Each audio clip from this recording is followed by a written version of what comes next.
What up, girl? Hey girl, loaded question. Just kidding.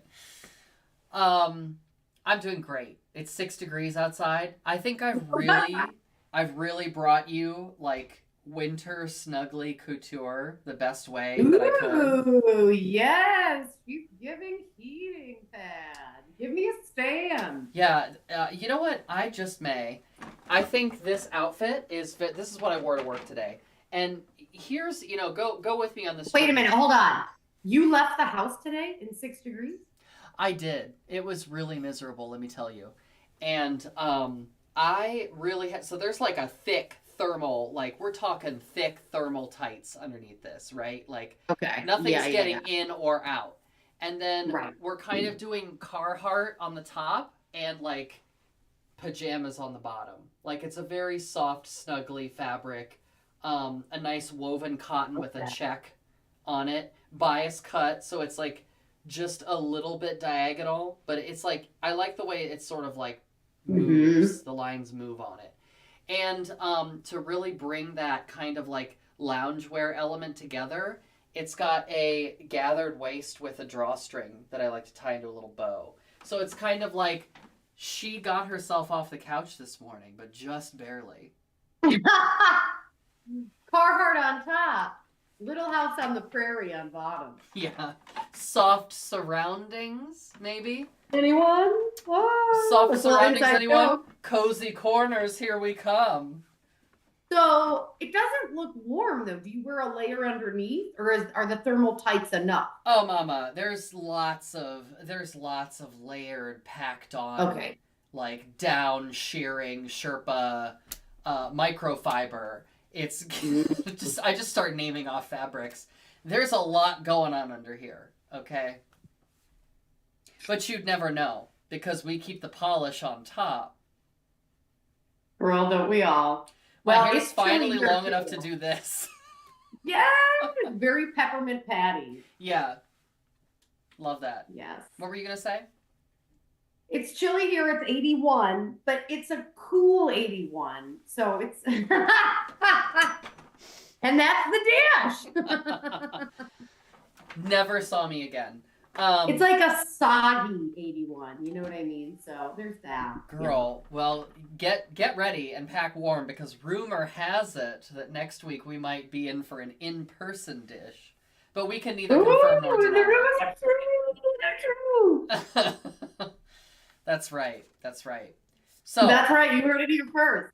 mm-hmm.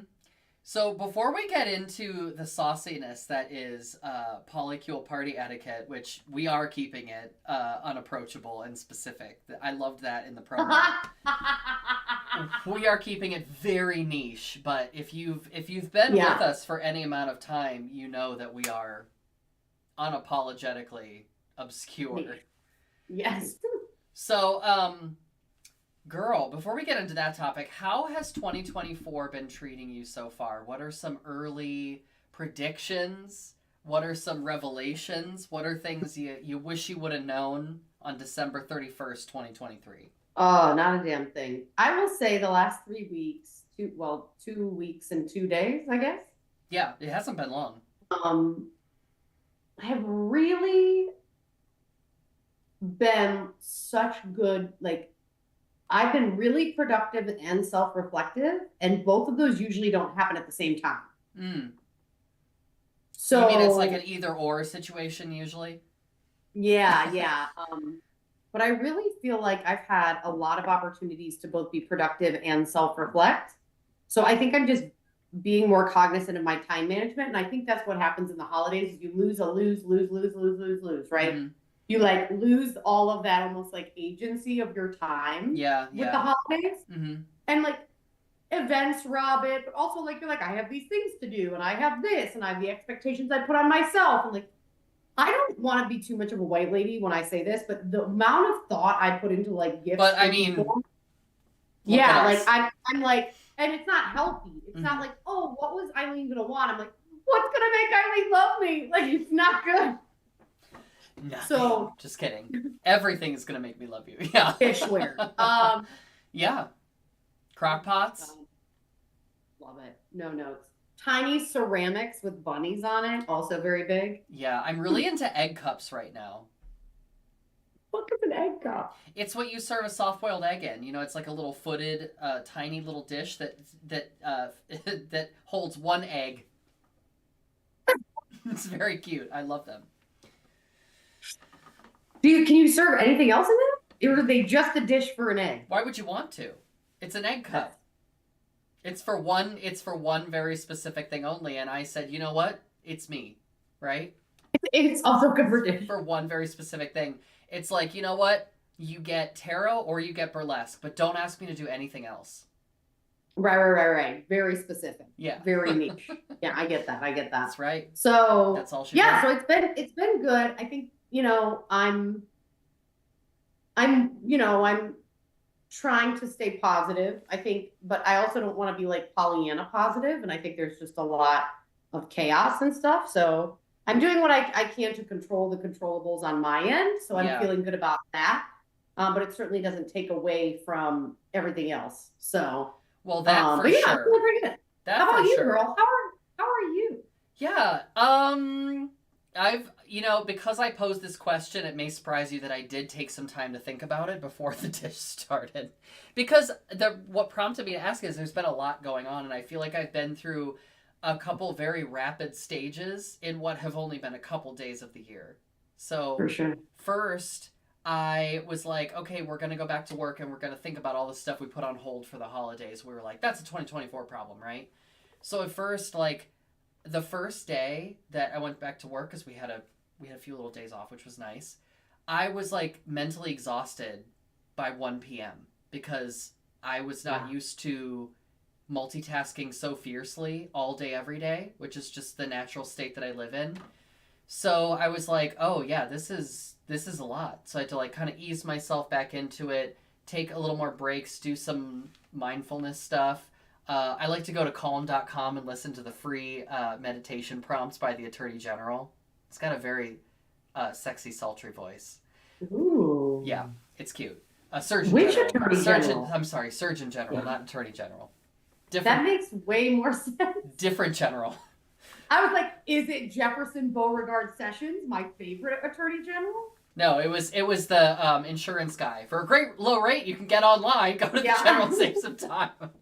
By the way, Jefferson Beauregard Sessions is not my favorite anything, just for our dish viewers.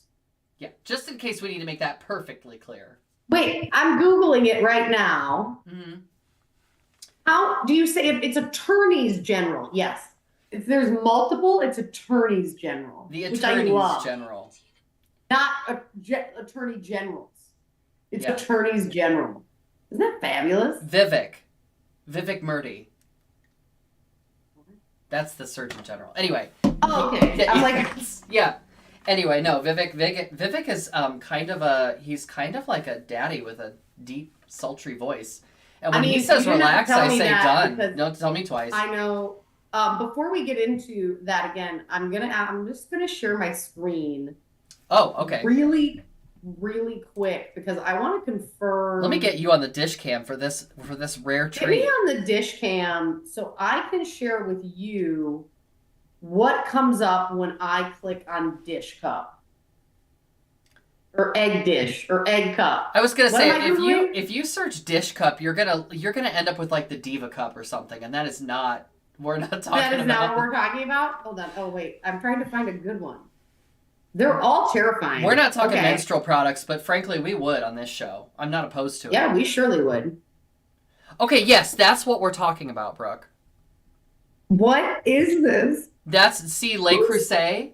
Le Creuset has it in all different colors. I prefer a plain white porcelain myself. Really? Look at this little... Alert the media. Isn't that adorable? This is like one of those pizza tables. Oh, it is the pizza table. That really tells you a lot about us, Brooke. It's like... Oh, now that's adorable. We're not even talking about polyamory tonight. We're talking about egg cups. Egg cups. Also, this product is designed for Eileen Galvin. It is a bunny egg cup. That is like Precious Moments, Fitz and Floyd, all kinds of a whimsical flim-flammery all rolled into one, and I love it. Yes. So just in case our viewers weren't 100% sure of how much Eileen is your grandma. Now you know. We set the record straight. We don't want you to get So confused, kitties. so you're feeling good. Daddy Surgeon General is taking care of Yeah, Daddy business Surgeon with General. some mini breaks. So now, just to wrap up the very long, circuitous thought that I'm having, I remember when I had a season of no last year, and I won't go into that. I will refer you to our previous episodes where you can hear all about that. But the season of no, I think the results were very good. You know, we had very positive results from that. And now my schedule's a little more open in the beginning of the year, and so I'm like, I'm having a season of yes, but I feel like um, the conditions that need to be met in order for me to say yes are like much more defined. So it's like, what's essential? What's really going to be important to me? What do I, based on all of what I've learned about the experiences that I've agreed to in the past, I feel like I have a greater sense of clarity this year. I feel less like I'm going to agonize for less time about whether or no I say yes to something, because I'm just like, I think we say no to that one. Yeah. Yeah, and just release it, you know? Yeah. I Let it go. realized I grabbed tea because I was running a little bit late, and I got my nephew's bug mug, which Oh my gosh, that's adorable. Did your nephew make that? so my sister takes their artwork and puts it on mugs for me for Christmas. That's so cute. It's very cute, but It's also a very detailed bug. it's a fucking great bug. Yeah. Yeah. But I realize there's a lot of dish cam of me already, so we won't go deep on that. Girl, we're talking about party etiquette. Mm-hmm. But like poly and non-monogamous party etiquette, which I think is next level party etiquette. So it's not whether you arrive later on time. It's not if you bring shrimp cocktail or quiche. But that is important. Yeah, but that's the next week's episode. The whole episode. Yeah. But I'm not saying you have to know everything about your potential lovers, but you do need to know if they have a shellfish allergy. that's true. We do stand dietary restrictions here on Covered Dish. Mm-hmm. Take them very seriously. We do take them seriously. And you don't need to make up an allergy. You just tell me you don't like it. That's also fine. Whenever I'm out to dinner, they'll be like, "Oh, are you allergic?" Because I'll ask for no cheese, and they'll be like, "Oh, are you allergic to dairy?" And I'm like, "Nope, just like to look good naked." And I just say it. You're like ah! It's more of a bloat issue, so I like to keep myself looking fierce, fresh, tight, and fab. So, girl, let me tell you. Managing the emotions and expectations of one other person, already very stressful to me. The thought of doing it in a group setting, highly stressful. Highly stressful. How do you do it? Well, I think it's just always interesting, you know, now at the age we're at, we're oftentimes in social situations where we have a lot of different levels of relationships and friendships in the room.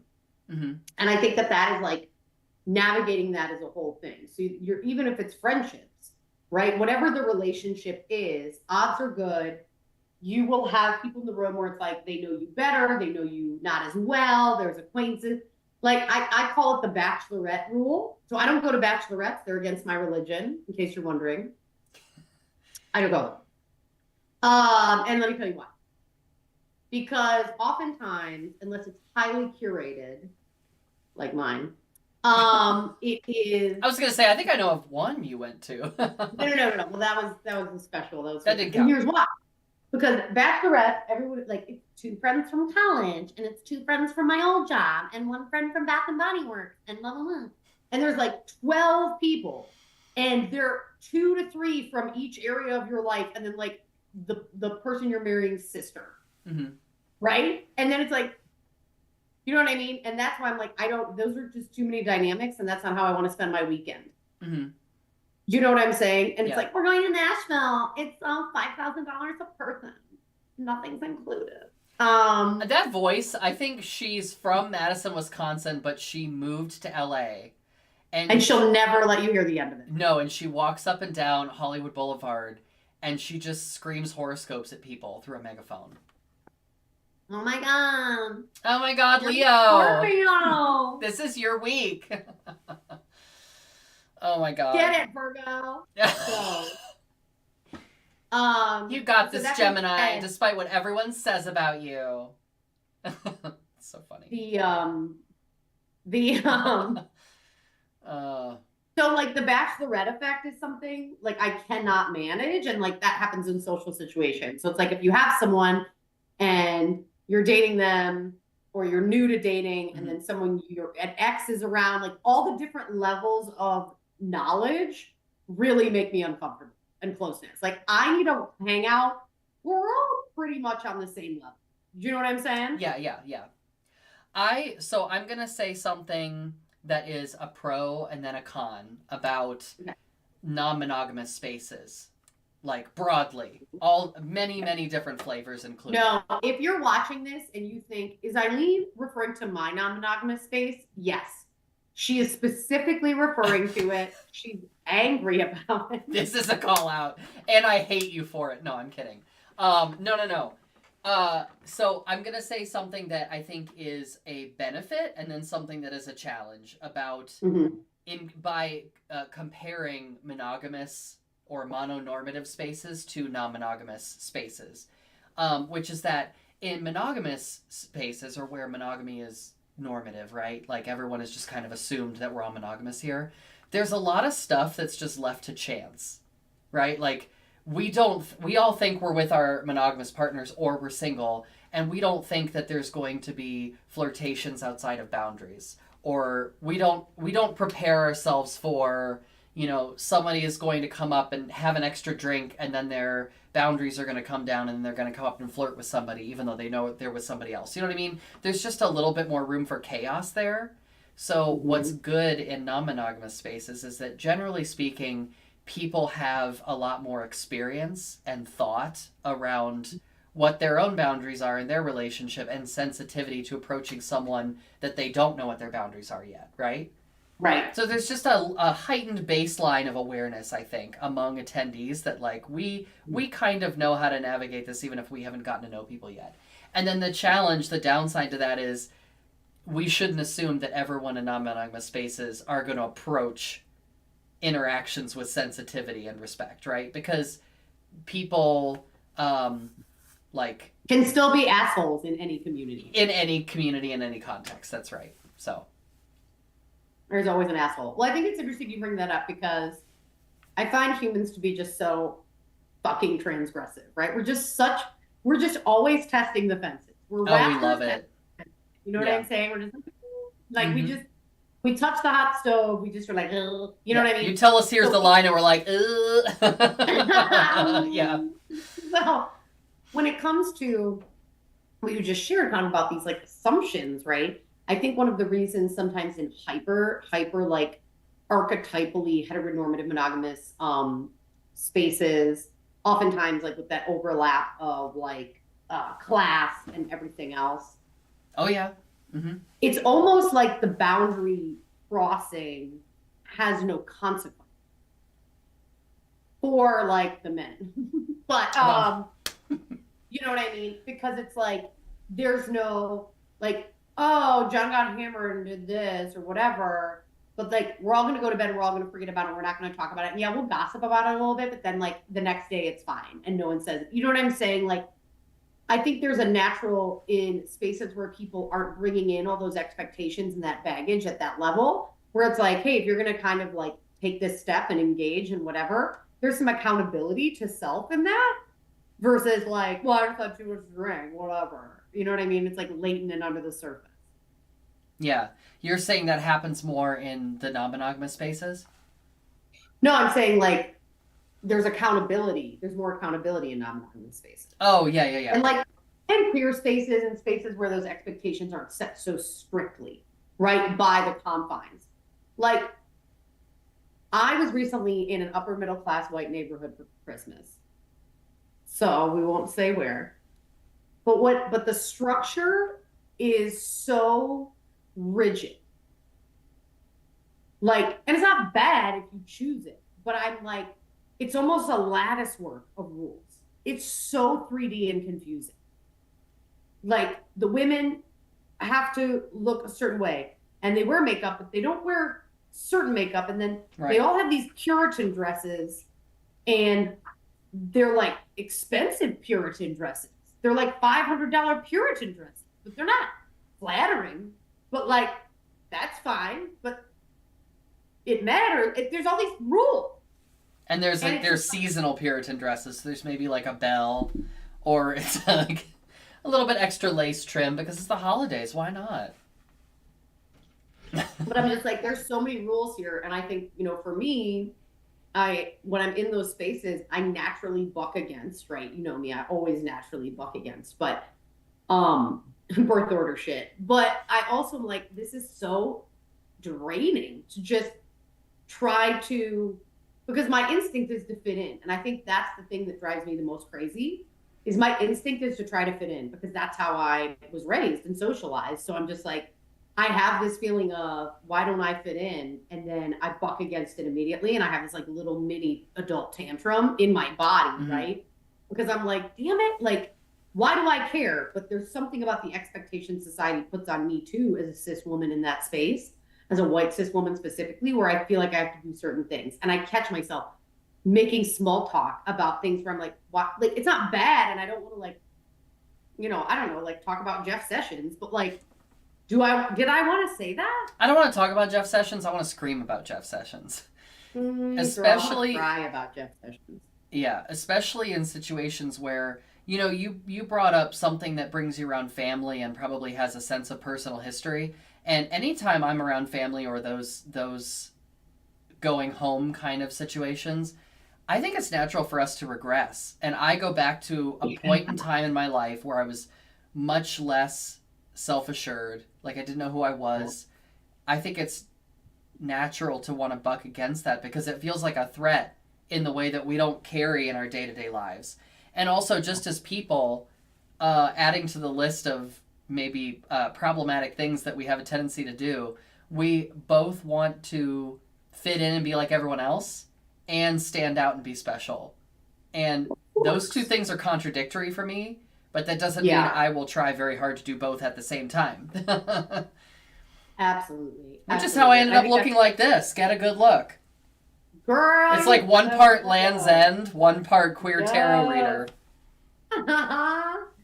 Well, and also like the isolation. I mean, when you go to visit your family too, you're often in much more rural areas. So there is the isolation of that, and also like the fear or like lack of safety for you.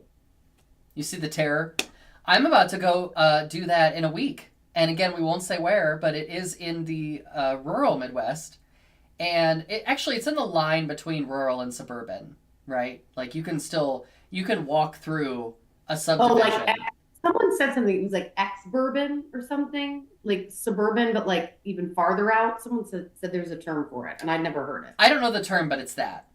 It's the line between rural and suburban, and it's like there's more gas stations than I thought for this area full of farmhouses. Yes. And everyone is not fine, and my problems are not their problems, and they might think that I'm the cause of their problems. So that's fun. Yeah. So what are you going to do to take care of yourself when you're there? Oh, mama, it's just lots of self-care and lots of bath salts, and I'm just gonna, walk in my truth fiercely. It's a lot of this voice. It's just gonna, oh, honey, sweetie, I don't have problems. I gave those up. That was the last year problem. Having problems. Not in 2024. We don't have any problems. Not in 2024. We asking. don't. Mm-mm. Not listen. Nope. Can't hear it. Won't listen to it. Her. So yeah, it's a lot of, what is that? It's a lot of denial and deflection. That's what we're doing. Oh. Yeah. Cheers to that. Cheers to that. I don't have anything to drink tonight, but cheers to denial and deflection. I'm drinking a chamomile lavender tea. I thought I'd wait for the bedtime tea till later. I didn't want to get too crazy. Girl, I was so tired Saturday night. I got us dinner reservations. We ate at 5:30. We were home by 7. Mm-hmm. And I was like, can we go to bed? Fully. That's been happening to me too. Me lately also. Remember I called you. I don't remember. It was sometime last week. I don't remember what happened last week, but there was that one night when I went to bed at 7:30 and Yeah. woke up on a Saturday at 11:30. Jesus. So I like got almost, what is that, 15, 16 hours of sleep? I think it's partly just that time. January really is the worst, and girl, I hope you're ready because it's going to be like 6 degrees outside when you get here, and we are just going to have to, I don't know. We're going to have I'm to already take drastic measures. I'm already cold just thinking about it. Yeah. Uh, Now, the best thing this morning, though, was that the humidity was so low that I didn't even have to scrape. I could just brush the snow off my car. That was really satisfying. Girl, you know what? You've got to find the joy where you can. I'm worried about you. I know that's right. Not the worried about. I'm fine. Don't worry about me. I'm fine. Yeah, exactly. Well, I don't have problems. I don't know her. Speaking of that deflection and denial thing, if you notice, here's one of my parting thoughts. I think maybe we have a series of parting thoughts for tonight. One of my parting thoughts is if you are at a party and Yes. it is not a mononormative party, and Okay. you notice someone who is starting to spiral or they seem very uncomfortable, and you have a sense that like maybe this is this person's first time at this party and they're trying Hold on, to I'm letting Lo out. She was banging on the door. Okay, keep going. poor peony. If you think they're having a hard time or they could just use a supportive word, Mm-hmm. just find that person and give them a supportive word. You know what I mean? Love that. I've been that person. Like, I'm cool. I know what I'm doing. I did not know what I was doing. I love a wounded gazelle at a park.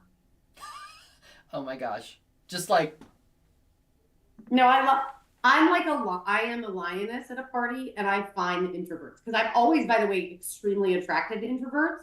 So I like finding the person on the external, like the injured gazelle, and I'm like, party, huh? And I'm like dying to like scream at the top of my lungs, but I'm like, no, I'm like, cool. I Yeah. loved introverts and like social, like people who didn't like fit in and loved it so much in college. I carried around a pack of Camel Lights and would hang out with the smokers and did not smoke because I was an opera singer. But I would always have a pack of Camel Lights and be like, people were like, oh, you want to smoke? And the only reason that was Camel That's Lights is because it was the kinds I saw my fellow students smoking. So I was like, oh, this is perfect.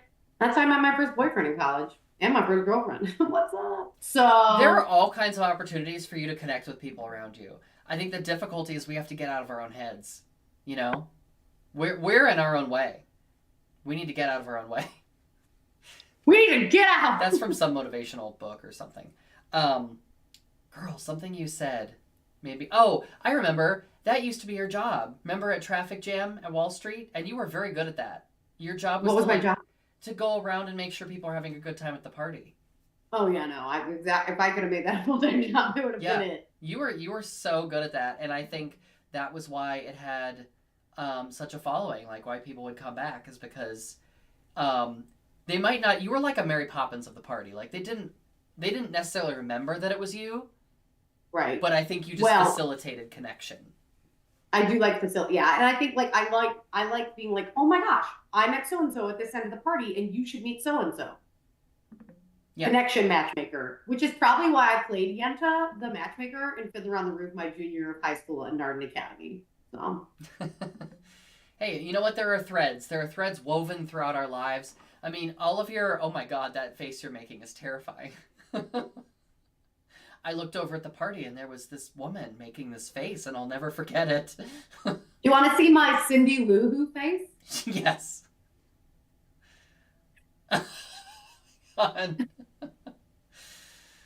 Oh my gosh, that's terrifying. Don't I look like a Who? Oh my gosh, you do. I do it to babies and they laugh or cry. It's no in between. There was this look that Katya did on a recent episode of which was like what she imagined she would look like when she's had a bunch of work done on her face. And it was so good. It was like, I can't do it. Because she had this makeup on that was just, I don't know. It was great. Now I'm almost sorry that I attempted it because it was such a letdown. Yeah, there you go. That's the one. I'm so bad at it. Which is Mm-hmm. weird because in South Florida, I should be good at it by now. Boca Raton, baby. Yeah, Botox Raton. That's good. Thanks. Well, we had fun. We hope you did too. How's that? How's that for a wrap up?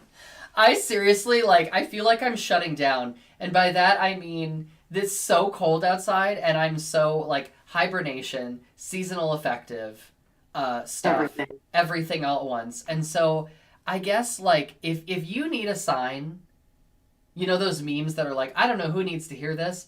If you need a sign to, like, scale back for a little bit until you're feeling like maybe it's spring.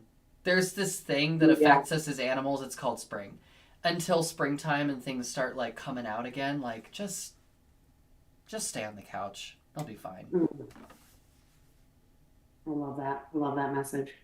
Well, thank you to all our viewers. Stay on the couch. If you are in the Midwest, please stay warm. Take care of one another, and we will see you next week for a very special Egg Cup edition of in-person coverage. Yeah. That's right, baby. See you next Tuesday. Bye.